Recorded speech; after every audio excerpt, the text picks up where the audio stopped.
Hi guys! Welcome to my vlog! Ayan, samahan niyo ako dito sa isang supermarket kung saan bibili tayo ng bigas at mauulam na rin. So tingin-tingin tayo dito.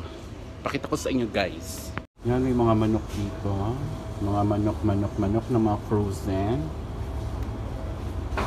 Ayan, ito yung mga fish nila. Actually, may fish pa rin naman ako eh. Oh my God, ang mura ng bread, ano nila. Yun yung mga kind of ano nila, mga chicken. So, dito tayo sa... Actually, wala pa ako nakukuha eh. Pero may ano na ako, may basket ako.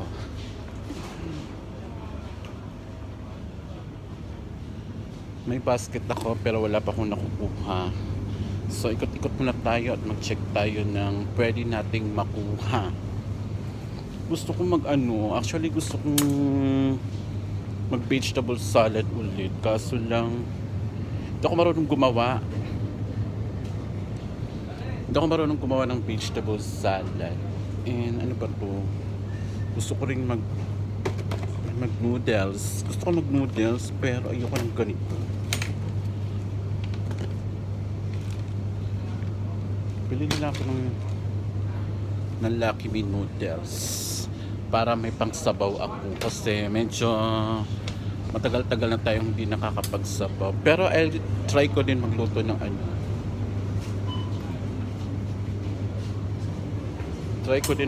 ng fish. Meron naman akong gusto ko bumili ng asin.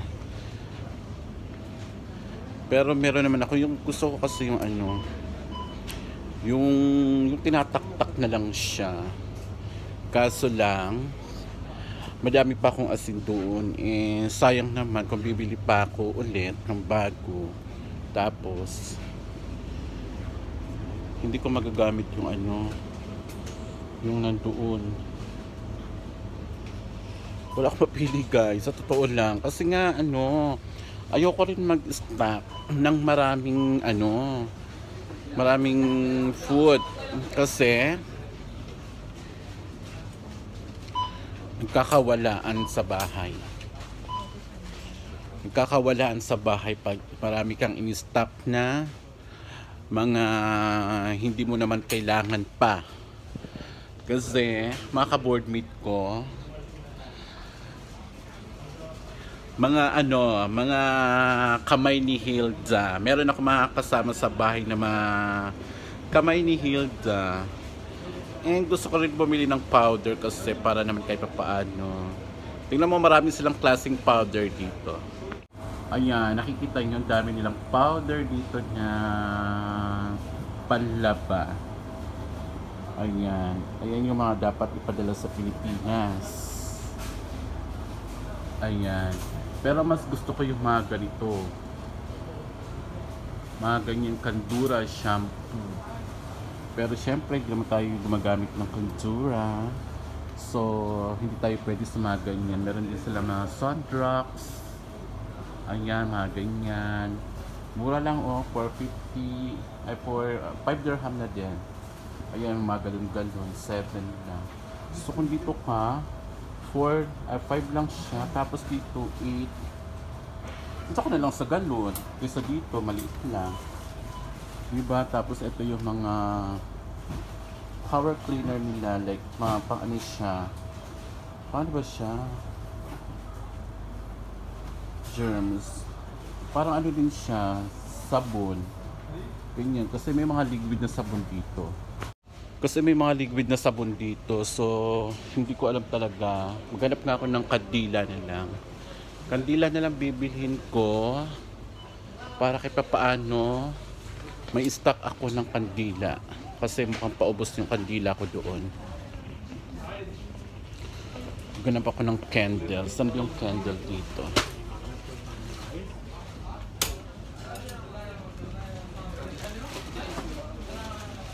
Parang naikot ko na sila lahat. Wala pa yung candle, hindi ko makita.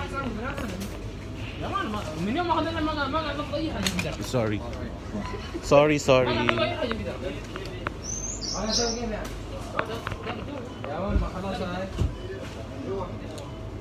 Wala silang maliit na candle. Ganito na kalaki yung mga candle nila.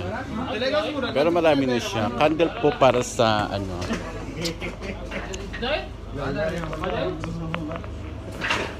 Candle para sa altar.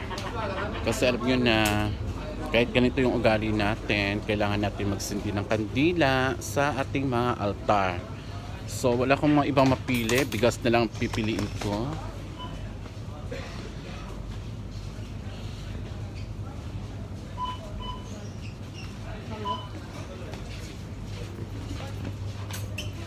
Ayan, bigas na lang po yung nabili ko.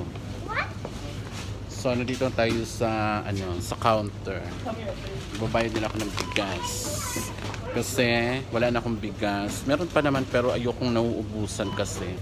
Ayokong nauubusan yung lalagyan ko. So, habang may budget pa tayo, bili na lang ako ng bigas. So, nandito na tayo sa counter. Ayan, counter.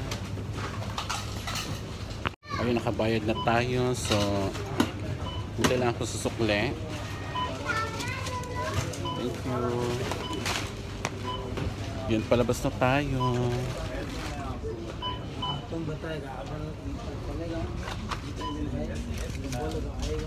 Kunin ko muna yung yung iniwan ko sa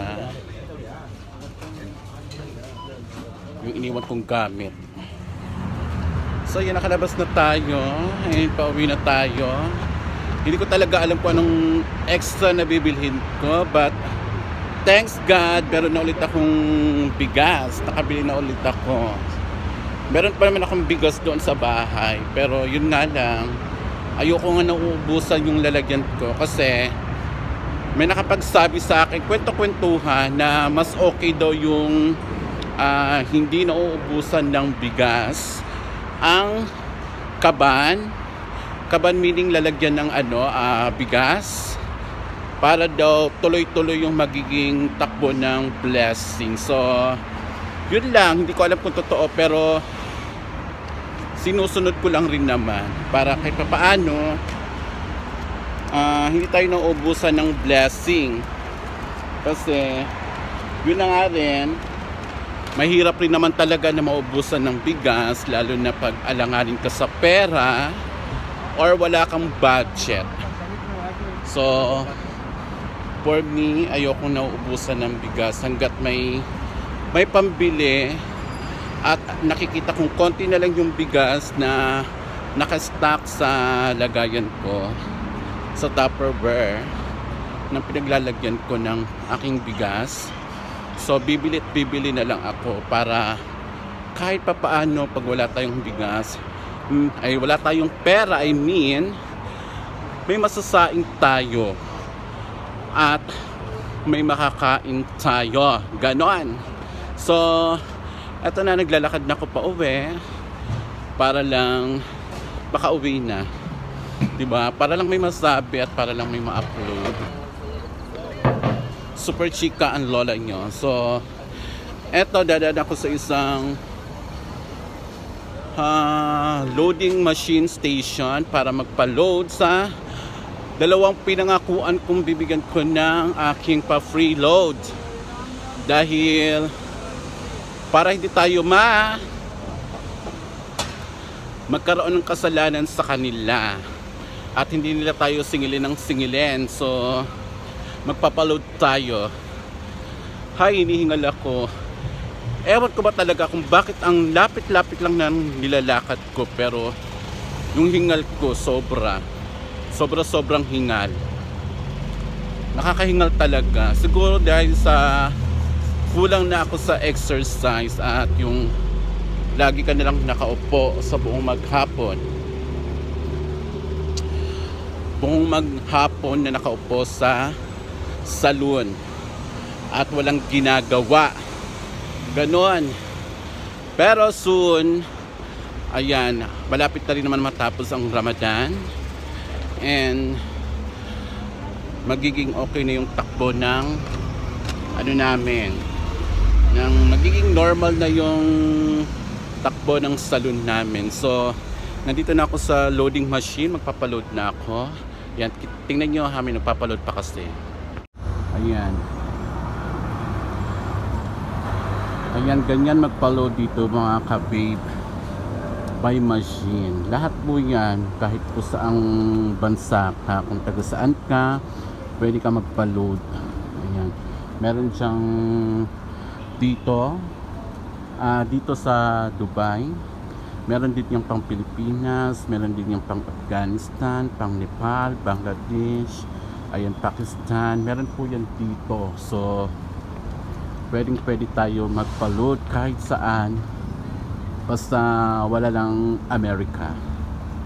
Ayan, so ayan, nakikita nyo kung paano tayo magpa-load dito sa machine. Para kahit pa paano yung iba hindi na tataranta na manghingi ng load. Kasi lalo na pag nasa trabaho ako, mahirap po talaga mag-load ng basta-basta. Kaya lagi kong sinasabi na pahintay na lang, wait na lang sa break time ko or pag uwi ko ng galing trabaho, kasi mahirap po talaga magpa-load lalo na pag nasa trabaho ako. So eto na, ako na magpapaload muna ako guys.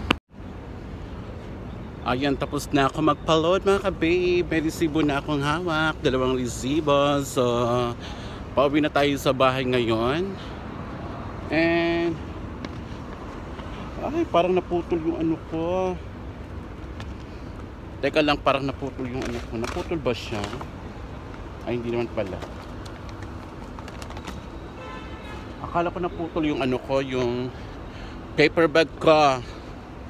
Yung hawakan ng paper bag ko, akala ko naputol siya. So, hindi naman pala. Kaya, tuloy-tuloy tayo sa pag-uwi. Tuloy-tuloy tayo sa pag-chika-chika. Ayan. So, nandito tayo almost sa baba ng building ko. Building ko. Building pala na tinitirhan ko. Hindi sa akin mga kabib. Diyos ko.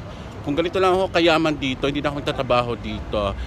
Tatambay at hihiga na lang ako sa bahay. Ganon.